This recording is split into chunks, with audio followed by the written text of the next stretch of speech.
പുറപ്പാടിൻ്റെ പുസ്തകം 28-ാമത്തെ അധ്യായം അതിൻ്റെ 36-ാമത്തെ വാക്യം തൊട്ട് നാം ഇങ്ങനെ വായിക്കുന്നു.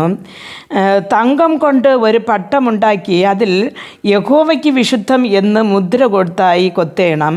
അത് മുടിമേൽ ഇരിക്കേണ്ടതിന് നീലച്ചരട് കൊണ്ട് കെട്ടേണം. അത് മുടിയുടെ മേൽഭാഗത്തിരിക്കണം. ഇസ്രയേൽ മക്കൾ തങ്ങളുടെ സകല വിശുദ്ധ വഴിപാടുകളിലും ശുദ്ധീകരിക്കുന്ന വിശുദ്ധ വസ്തുക്കളുടെ കുറ്റം അഹരോൻ വഹിക്കേണ്ടതിന് അത് അഹരോൻ്റെ നെറ്റിയിലിരിക്കണം.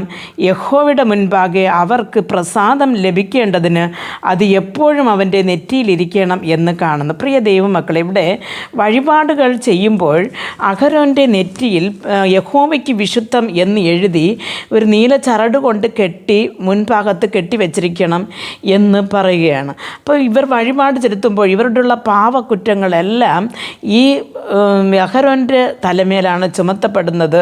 അത് അഹരോൻ എപ്പോഴും അത് വിശുദ്ധമായി കാക്കണമെന്ന് പറയുന്നു. പ്രിയ ദൈവമക്കളെ, അതേപോലെ നമ്മയാണെങ്കിൽ പുതിയ ഏർപ്പാട് നമ്മെ കർത്താവ് പുരോഹിത വർഗങ്ങളായിട്ട് തൻ്റെ സ്വന്തം ജനമായിട്ടാണ് കർത്താവ് തൻ്റെ മക്കളെ വിളിച്ചിരിക്കുന്നത്.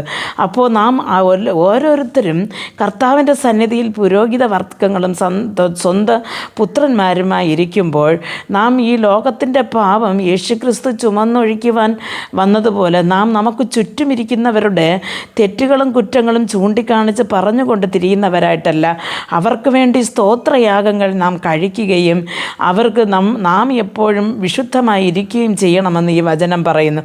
അപ്പോൾ നമ്മുടെ നെറ്റിയിൽ വിശുദ്ധം എന്ന് യഹോവയ്ക്ക് വിശുദ്ധം എന്ന് എഴുതണമെന്ന് വെച്ചാൽ ഇന്നാരും അങ്ങനെ എഴുതിക്കൊണ്ട് നടക്കണം എന്ന് വരില്ല. പക്ഷേ നമ്മുടെ ജീവിതം കാണുമ്പോൾ ഓരോരുത്തരും മനസ്സിലാക്കണം, കർത്താവിൻ്റെ ഹിതപ്രകാരം ജീവിക്കുന്ന ഒരു മനുഷ്യനാണ്, അല്ലെങ്കിൽ കർത്താവിൻ്റെ ഹിതപ്രകാരം ജീവിക്കുന്ന ഒരു മനുഷ്യയാണ് എന്ന് എല്ലാവരും അറിയണം. ഒരു കോളേജിലായാലും ജോലി സ്ഥലങ്ങളിലായാലും വീടുകളിലായാലും എവിടെ നാം ഇരുന്നാലും എവിടെ പോയാലും വന്നാലും നമ്മുടെ ജീവിതം വിശുദ്ധിയോടെ നാം കാത്തു സൂക്ഷിക്കേണ്ടത് അത്യാവശ്യമായിരിക്കുന്നു. പ്രിയ ദൈവ പൈതലേ, അപ്പോൾ നമ്മുടെ നെറ്റിയിൽ പരിശുദ്ധാത്മാവ് തൻ്റെ മുദ്ര നമുക്ക് വേണ്ടി പതിപ്പിക്കും.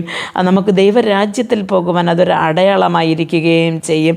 അഹരോൻ്റെ നെറ്റിയിൽ യഹോവയ്ക്ക് വിശുദ്ധം എന്നെഴുതിയതുപോലെ നമ്മുടെ നെറ്റികളിൽ പരിശുദ്ധാത്മാവിൻ്റെ ആ മുദ്ര പതിപ്പാനും നാം വിശുദ്ധ ജീവിതം ജീവിപ്പാനും കർത്താവ് നമുക്ക് കൃപ നൽകട്ടെ.